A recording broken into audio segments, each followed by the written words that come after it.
Corona से लड़ाई में सबसे बड़ा हथियार जो है वह वैक्सीनेशन है और प्रदेश में वैक्सीनेशन अभियान 16 जनवरी से शुरू हुआ। इसके बाद से अब तक देखें तो लगभग 14% आबादी को ही वैक्सीन का पहला डोज पड़ा है, जबकि जो चिकित्सा जगत के एक्सपर्ट हैं उनका कहना है कि वायरस का जिस प्रकार से म्यूटेशन हो रहा है, ऐसे में जिन लोगों ने वैक्सीन का दोनों डोज ले लिया है वही सुरक्षित हैं। ऐसे में अगर बात करें तो प्रदेश में लगभग 2.5% आबादी का ही दोनों डोज का वैक्सीनेशन हुआ है। नहीं, देखिए, ऐसा देखा गया है कि एक डोज के वैक्सीन से पूरी तरह से एंटीबॉडी नहीं तैयार हो पाती है और इसके लिए दोनों डोज वैक्सीन का बहुत आवश्यक होता है। और विशेषकर डेल्टा वेरिएंट के इन्फेक्शन से बचाने के लिए भी दोनों डोज का अप्रोप्रिएट टाइमिंग पर पूरा तरह से वैक्सीनेटेड होना आवश्यक है।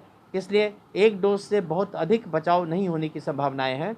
दोनों डोज, जो लोग एक डोज ले चुके हैं उनको अवश्य दोनों डोज पूरा कर लेना चाहिए। सर, तो क्या लगता है कोविशील्ड का जो इतना लंबा गैप है उसको गैप को कम करना चाहिए और जो अविलंब दोनों डोज की ये पूरा कराना चाहिए? देखिए, अभी तक के जो आंकड़े आए थे और यूके के अंदर में जितनी तेज़ी से संक्रमितों की संख्या बढ़ी थी और कोविशील्ड चूँकि एस्ट्राजेनेका की ही जो इंडियन वर्शन है, तो ऐसा देखा गया था कि वहाँ पर जब जो डोज के गैप को कम किया गया तो उसमें एंटीबॉडी टाइटर जल्दी बनी और डेल्टा वेरिएंट से बचाव में वो सहायक हुआ।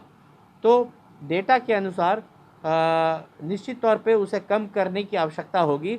और साथ ही साथ ये भी देखा जा रहा है कि इज़राइल के अंदर भी बूस्टर डोज अब शुरू कर दिया गया है। तो जो वैक्सीन यहाँ पड़े हैं, जो फर्स्ट लॉट के वैक्सीन विशेषकर हेल्थ केयर वर्कर को जनवरी फरवरी में जो पड़े थे, और उसके बाद अभी की टाइटर देखने की आवश्यकता है। और थर्ड वेव जिसकी आशंका सितंबर अक्टूबर में संभावनाएं व्यक्त की जा रही हैं, उसके पहले हेल्थ केयर वर्कर को हमारी समझ से उनके टाइटर को देखते हुए, एंटीबॉडी प्रोटेक्शन को देखते हुए उन्हें बूस्टर लगाने की भी संभावनाओं को एक्सप्लोर करना होगा।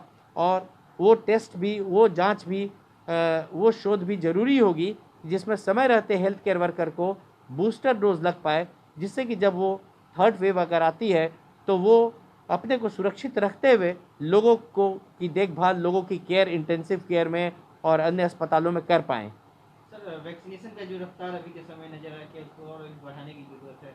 आए दिन वैक्सीन की शॉर्टेज आ रही है। जी, अभी बहुत ज़रूरी है वैक्सीनेशन प्रायोरिटी पर रहे और तेज़ी से इसे वैक्सीनेशन ड्राइव को और किया जाए। और जो अभी एक्सपेक्टेड वैक्सीनेशन प्रतिदिन 90 लाख के लगभग भारतवर्ष के अंदर होनी चाहिए, वो अभी 30-40 लाख 50 लाख के लगभग हो रही है एवरेज, वो पीछे होते जा रही है। इसे और तीव्र करने की बहुत समय रहते आवश्यकता होगी, ज़रूरी होगा।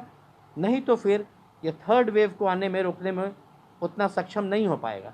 जैसा कि डॉक्टर दिवाकर तेजस्वी ने कहा कि दुनिया के कई देशों में कोविशील्ड वैक्सीन के दोनों डोज का अंतराल कम करके देखा गया और यह पाया गया कि इसके बाद जो शरीर में एंटीबॉडी डेवलप हुआ वह डेल्टा वेरिएंट से लड़ने में काफ़ी कारगर रहा।